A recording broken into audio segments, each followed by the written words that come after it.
உங்கள் memory power எப்படி இருக்குன்னு தெரிஞ்சுக்கலாமா? வாங்க டெஸ்ட் பண்ணியே பார்த்துருவோம். இப்போ ஸ்க்ரீனில் தெரியுற இந்த 10 வார்த்தையை 30 செகண்ட்குள்ளே மெமரைஸ் பண்ணுங்கள்.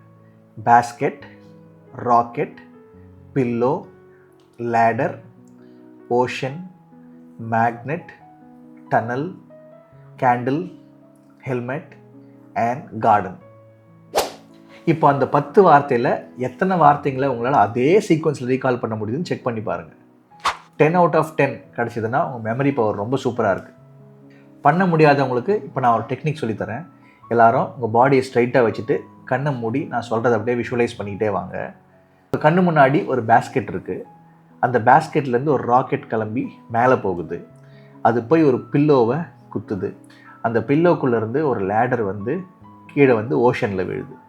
அந்த ஓஷனில் நிறைய மேக்னெட்ஸ் ஃப்ளோட் ஆகிட்டு இருக்குது. அந்த மேக்னெட்ஸ் எல்லாம் உருண்டுக்கிட்டே ஒரு டனலுக்குள்ளே போகுது. டனலுக்குள்ளே வெறும் இருட்டாக இருக்கிறதுனால நீங்கள் ஒரு கேண்டில் எடுத்துகிட்டு போகிறீங்க. கேண்டில் எடுத்துகிட்டு போகும்போது உங்கள் ஹெட்டு டேமேஜ் ஆகிடக்கூடாதுன்னு ஒரு ஹெல்மெட்டை மாட்டிகிட்டு போகிறீங்க. மாட்டிக்கிட்டு அப்படியே போயிட்டே இருக்கும்போது தூரத்தில் ஒரு பெரிய கார்டன் தெரியுது.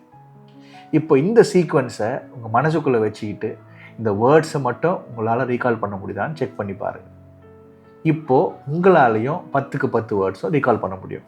யூஸ்வலாக நம்ம மெமரைஸ் பண்ணும்போது திரும்ப திரும்ப ரிப்பீட் பண்ணி தான் நம்ம ஞாபகம் வச்சுக்கிறதுக்கு ட்ரை பண்ணுவோம். ஆனால் அந்த டெக்னிக் கண்டிப்பாக உங்களுக்கு ஒர்க் ஆகாது. இந்த மாதிரி சீக்வன்ஸாக மெமரைஸ் பண்ணுறதுக்கு நீங்கள் ப்ராக்டிஸ் பண்ணிங்கன்னா அத்தனை வேர்ட்ஸையும் உங்களால் அதே ஆர்டரில் ரீகால் பண்ண முடியும். இது வெறும் பேசிக் டெக்னிக் தான். இதே போல் அட்வான்ஸ் டெக்னிக் நீங்கள் என்னென்னு தெரிஞ்சுக்கணுன்னா நம்ம பேஜை ஃபாலோ பண்ணிவிட்டு உங்களோட ஸ்கோர் என்னென்னு கமெண்ட் பண்ணுங்கள். நானே உங்களுக்கு ஃபுல் டீட்டெயில் ஷேர் பண்ணுறேன்.